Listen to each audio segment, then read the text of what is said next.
హైదరాబాద్ లో కొన్ని ప్లేసెస్ అస్సలు మిస్ కాకూడదు. అందులో నా ఫస్ట్ ఫ్లైట్ ఏది అంటే ఇదే అది.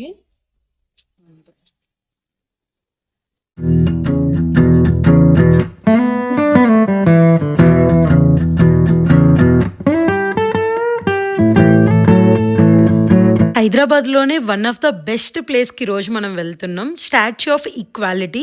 ఇది హైదరాబాద్లో శంషాబాద్ ఎయిర్పోర్ట్కి దగ్గరగా ఉంది అని అందరికీ తెలుసు. బట్ ఎవరు అడిగినా సరే రామానుజాచార్యులు విగ్రహం పెద్దగా ఉంటుంది అదే చెప్తున్నారు తప్ప నాకు ఫుల్ డీటెయిల్స్ అనేది ఇన్ని రోజులు తెలియక ఎగ్జాక్ట్గా నేను ఈ వీడియో చేయడానికి చాలా డిలే అయింది. బట్ వెళ్ళి దర్శనం చేసుకుని వచ్చిన తర్వాత అనిపించింది అసలు ఎందుకు ఇన్ని రోజులు వెళ్ళలేదు అని చాలా ఫీల్ అయ్యాను. అండ్ సెకండ్ టైం వెళ్ళడానికి కూడా ప్లాన్ చేసేసుకున్నాను అప్పుడే. లోపలికి అలా వెళ్తుంటుంటే భూతల స్వర్గం అనిపించింది. అసలు అక్కడి నుండి ఎంట్రన్స్ దగ్గర నుండి చూస్తుంటుంటే ఏంటిది అసలు, అసలు ఇన్ని రోజులు ఎందుకు మిస్ అయినా కూడా అర్థం కాలేదు నాకు. ఇంకా దీని గొప్పతనం తెలిసిన తర్వాత అయితే ఇంక అసలు మాటలే రాలేదు నాకు. ఇది రామానుజాచార్యులు గారి యొక్క విగ్రహం అనమాట ఇది.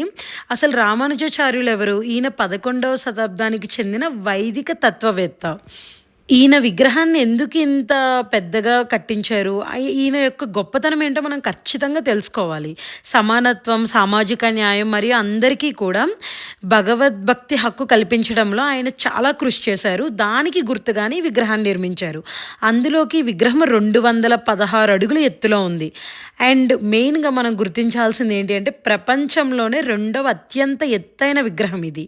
ఇండియాలో కాదు, ప్రపంచంలోనే, వరల్డ్ వైడ్గా. అండ్ ఇది ఈ పంచలోహ విగ్రహం ఎలా చేశారు అంటే బంగారం, వెండి, రాగి, తామ్రం, జింక్తో తయారు చేసిన విగ్రహం ఇది. చూడండి అసలు లైటింగ్స్తో ఒక ప్యాలెస్ లాగా ఎలా వెలిగిపోతుందో. అసలు ఆ చివరి నుండి ఈ చివరి వరకు ఉంది. అసలు నాకైతే అసలు ఇది చూడగానే మైండ్ బ్లోయింగ్. అసలు నరేంద్ర మోడీ గారి చేతుల మీదుగా 2022లో ఓపెన్ చేశారు దీన్ని. మోడీ గారు వచ్చినప్పుడే నాకు అర్థం అయి ఉండాల్సింది ఇది చాలా ఎంత ఫేమస్ అని. అప్పుడు నేను ఎందుకు కొంచెం నెగ్లెక్ట్ చేశాను వెళ్ళడానికి. అండ్ దీని నిర్మాణం మొత్తం కూడా చాలా ఫేమస్ అయిన స్వామీజీ చిన్నజీఆర్ స్వామీజీ గారి ఆధ్వర్యంలో జరిగింది. దీని మొత్తం ఈచ్ అండ్ ఎవ్రీ నిర్మాణం మొత్తం ప్రతి ఒక్కటి కూడా మెయిన్ ఆయనే ఉండి దగ్గరుండి చేయించారు. మనం ఇక్కడికి వెళ్తే ఏమేమి చూడొచ్చు? రామానుజాచార్యుల విగ్రహం ఒకటి, అండ్ 108 దివ్య దేశాల రీతిలో నిర్మించిన ఆలయాలు. ఎలా అంటే రామానుజాచార్యుల గారి విగ్రహం ఉంది కదా పెద్దగా, దాని చుట్టూ కూడా 108 దివ్య దేశాల రీతిలో ఆలయాలు నిర్మించి ఉంటాయి. అవన్నీ కూడా 1 బై 1 మనం దర్శించుకుంటూ వెళ్ళొచ్చు. శ్రీ లక్ష్మీనారాయణుడి విగ్రహం కూడా, ధ్యాన మందిరం, ఇవన్నీ ఉంటాయి. విద్యా కేంద్రాలు, వేద పారాయణాలు అండ్ మరియు ఆధ్యాత్మిక శిబిరాలు ఇవన్నీ కూడా ఉంటాయి. మనం లోపలికి చుట్టూ తిరగడానికి నేనైతే ఒక 3 గంటలు టైం పడుతుంది. ఎందుకంటే మనం చుట్టూ అంత తిరిగే ప్లేస్ ఉంటుంది. చూడడానికి 2 కళ్ళు సరిపోవు అసలు. లోపలికి అయితే ఆబ్వియస్లీ ఫోన్ అయితే అలౌ చేయరు. ఫోన్ మనం బయటే సబ్మిట్ చేసి వెళ్ళాలి. అండ్ మెయిన్గా నేను ఏదైతే సజెస్ట్ చేస్తా అంటే మార్నింగ్ టైం వెళ్ళడం సేఫ్, ఓకే బాగుంటుంది. ఈవినింగ్ టైం నైట్ వెళ్ళండి. అసలు ఆ లైటింగ్కి, ఆ వ్యూకి మీకు మత్తిపోతుంది లిటరల్లీ. నేనైతే నైట్ 7కి ఎగ్జాక్ట్గా హారతి ఇచ్చే టైంలో వెళ్ళాను. హారతి చూడడం అనేది నిజంగానే నా అదృష్టంగా భావిస్తున్నాను. ఎందుకంటే లోపలికి వెళ్ళడానికి ఎంట్రీ టికెట్ వచ్చి పెద్దవాళ్ళందరికీ కూడా 250 రూపీస్ ఉంటుంది. హెడ్కి వచ్చి 250 రూపీస్ ఉంటుంది. అరౌండ్ 5 మెంబర్స్ వెళ్ళాము. లోపలికి ఎంట్రీ అయిపోయేటప్పటికి ఎగ్జాక్ట్గా ఒక 10 నిమిషాల్లో, మేము వెళ్ళిన 10 నిమిషాలకి ఎగ్జాక్ట్గా 7 గంటలకి హారతి ఇచ్చారు. హారతి ఇస్తూ స్వామిలందరూ డ్యాన్సులు చేస్తూ ఇంకా అసలు గూస్ బంప్స్ వచ్చేసినాయి నాకైతే. ఆ లోపల ఉన్న 1 అవర్ కూడా ఇంకా అసలు వేరే ప్రపంచంలోకి వెళ్ళినంత హాయిగా అనిపించింది. ఇంకా లేజర్ షో వేస్తారు. ఆ షో నేను వీడియో తీశాను. బయటకు వచ్చేసిన తర్వాత 2 టైమ్స్ చేశారు లేజర్ షో. ఫస్ట్ లోపల ఉన్నప్పుడు మేము చూసాము, అప్పుడు వీడియో తీయడానికి ఫోన్స్ అలౌడ్ కాదు కదా, సో అప్పుడు తీయలేదు. బయటకు వచ్చిన తర్వాత మరలా లేజర్ షో చేశారు, అప్పుడు వీడియో తీశాను. ఈసారి మన పేరెంట్స్ హైదరాబాద్ అవి వచ్చినప్పుడు మనం అనుకుంటాం కదా ఎక్కడికి తీసుకువెళ్ళాలి, వాళ్ళకి ఏ ప్లేసెస్ నచ్చుతాయి అని. మనం చార్మినార్ ఇవన్నీ కూడా రెగ్యులర్గా తిరిగే ప్లేసెస్. ఇవి కాకుండా ఈసారి ఖచ్చితంగా కూడా స్టాచ్యూ ఆఫ్ ఈక్వాలిటీ ఖచ్చితంగా తీసుకెళ్ళమని నేను సజెస్ట్ చేస్తాను. ఎందుకు అంటే ఇన్ని రోజులు రామానుజాచార్యుల విగ్రహము ఒక్కటే ఉంటుంది అలా ఒక మైండ్తో వెళ్ళలేదు. అసలు వెళ్ళిన తర్వాత ఆ గొప్పతనం తెలిసిన తర్వాత అక్కడి నుంచి రావాలనిపించలేదు. ఇంకా లోపలికి ఎంట్రీ టికెట్ అవి తీసుకున్న తర్వాత అక్కడ క్లియర్‌గా మెన్షన్ చేస్తారు టైమింగ్స్ ఏంటి అనేది. 8:30కే టెంపుల్ క్లోజ్ చేసేస్తారు. సో, మనం వెళ్తే 6 కల్లా వెళ్ళిపోయామంటే కొంచెంసేపు బయట తిరగడానికి హారతి ఇచ్చే టైంకి అవి లోపల ఉండొచ్చు. ఇంకా లోపలికి ఫోన్స్ అవి అలో లేవు. డ్రోన్ అయితే మాత్రం అస్సలు ఎగరవేయకూడదు.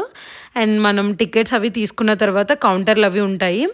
వెళ్ళిన తర్వాత లోపలికి వెళ్ళిన తర్వాత మనం చెప్పులు అవి కూడా సబ్మిట్ చేయడానికి ప్లేసెస్ ఉంటాయి. చెప్పులు ఒకవైపు, ఫోన్స్ ఒకవైపు సబ్మిట్ చేసేసి ఎంట్రీ గేట్ ఉంటుంది కదా, సో అక్కడ నుంచి లోపలికి వెళ్ళిపోవాలి. అండ్ లోపల జరిగే కార్యక్రమాలు లైవ్లో కూడా టీవీలో ఇక్కడ ప్లే చేస్తారు. సో అవి కూడా చూడొచ్చు. జిఆర్ అని ఛానల్ నేమ్ వచ్చి ఉంటుంది. ఇంకా అక్కడ క్లియర్గా చూపిస్తారు. ఇంకా లోపలికి వెళ్ళిన తర్వాత ఇంకా 1 by 1 అలా చూసుకుంటూ వెళ్తూ ఉంటే ఇంకా మనం వేరే ప్రపంచంలో ఉన్నామనిపిస్తుంది. ఇంకా అలా వెళ్ళి మన చెప్పులు అండ్ ఫోన్స్ ఇక్కడ సబ్మిట్ చేసేసాం కదా, ఎగ్జిట్ గేట్కి ఇవన్నీ కూడా అక్కడికి వచ్చేస్తాయి మనం ఎగ్జిట్ గేట్కి రిటర్న్ వచ్చేటప్పుడు. సో మనం మళ్ళీ కలెక్ట్ చేసుకోవడానికి ఎంట్రన్స్కి రావాల్సిన అవసరమే లేదు. ఇంకా మా వదిన అయితే చాలా హ్యాపీగా హాయ్ చెప్పేస్తుంది. మా చెల్లి ముగ్ధ అయితే ముందు నడిచేస్తున్నారు. ఇంక నేను అన్ని టైమింగ్స్, కళ్యాణోత్సవాలు అవి ఎప్పుడు జరుగుతాయి అవన్నీ కూడా వీడియోలు తీస్తూ వెళ్తున్నాను అనమాట. సో ఏంటి అనేది, ఇంకా రామానుజాచార్యుల గురించి కూడా మనం కొన్ని ఖచ్చితంగా తెలుసుకోవాలి. ఈయన 11వ శతాబ్దానికి చెందినవాడు. 1017వ సంవత్సరంలో తమిళనాడులో శ్రీ పెరంబదూరు అనే గ్రామంలో జన్మించారు ఈయన. అండ్ తండ్రి అసూరి కేశవులు, తల్లి భూచారి కాంతిమతి. ఈయన గురించి ఒక్క మాటలో చెప్పాలి అంటే ఈయన ప్రముఖ హిందూ తత్వవేత్త, వైష్ణవాచార్యుడు మరియు సమానత్వానికి కృషి చేసిన మహాన్. ఇంకా రామానుజాచార్యులు గారి రచనలు ఏంటి అంటే శ్రీ భాష్యం, వేదార్థ సంగ్రహం, గీతా భాష్యం. ఈయన 120 సంవత్సరాలు జీవించారు. 1137 సంవత్సరంలో శ్రీరంగంలోని మహాసమాధి పొందారు. నేను ఇంకా టెంపుల్ చుట్టూ తిరుగుతూ వీడియోలు తీస్తున్నాను అనమాట. లైక్ ఇంకొకటి మెయిన్గా మనం డిస్కస్ చేసుకోవాల్సింది ఏంటి అంటే ఇక్కడ ఈ అద్భుతమైన టెంపుల్ ఏదో ఒక వాస్తు శిల్పకళకి సంబంధించింది కాదు. వింత వింత రూపాల్లో విభుడు విహరించే ఆలయ విమానాలు, వివిధ రకాల భారతీయ వాస్తు శిల్పకళలు అన్నీ కూడా ఉన్నాయి.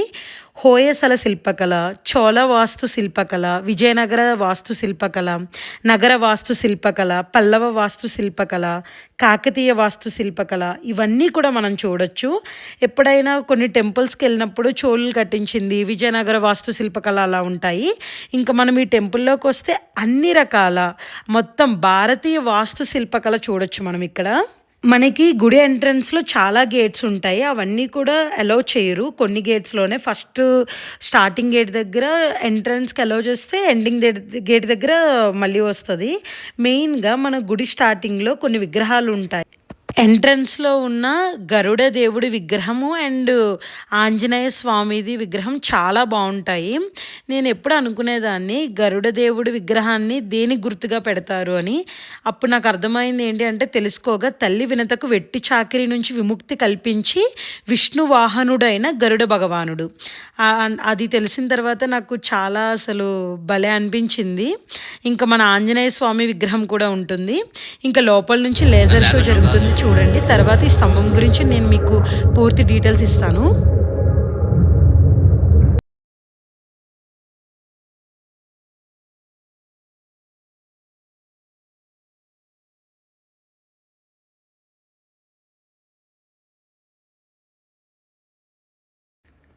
లేజర్ షో చూసారు కదా, చాలా అంటే చాలా బాగుంది. ఇప్పుడు మ్యూజిక్ వస్తుంది లోపల. మన రామానుజాచార్యుల గురించి స్టోరీ మొత్తం అది లేజర్ షో ద్వారా ఆ లీలాజల నీరాజనం పైన డిస్ప్లే అవుతుంది.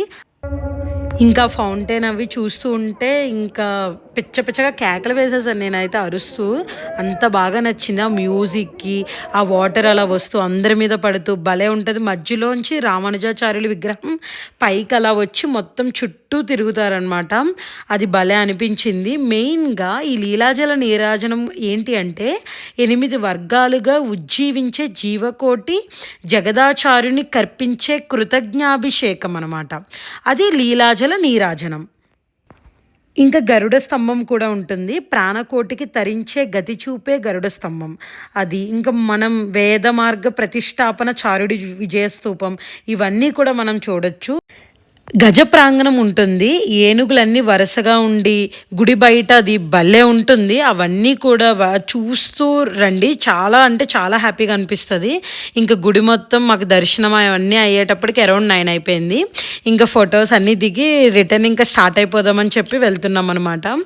ఇంకా మీరైతే మాత్రం మార్నింగ్ టైం కంటే నైట్ టైం వెళ్ళి ఫుల్గా అసలు అరౌండ్ ఒక 4 అవర్స్ పెట్టుకోండి. ఎలా అయినా 4 అవర్స్ వరకు ఒక పూట వరకు టెంపుల్ దగ్గర దర్శించేలాగా. అలా అయితే మీకు చాలా అంటే చాలా ఎంజాయ్ చేస్తారు. చాలా మనసంతా కూడా చాలా ప్రశాంతంగా ఉంటుంది. ఈ వీడియో మీ అందరికీ నచ్చిందనే అనుకుంటున్నాను. ఇంకా వీడియో రిలేటెడ్లో మీకు ఏ రకమైన డౌట్స్ ఉన్నా సరే కమెంట్ చేయండి, నేను ఎక్స్ప్లెయిన్ చేస్తాను. ఈ వీడియో మీ అందరికీ నచ్చినట్లయితే please like, share and subscribe. Thanks for watching. Bye bye.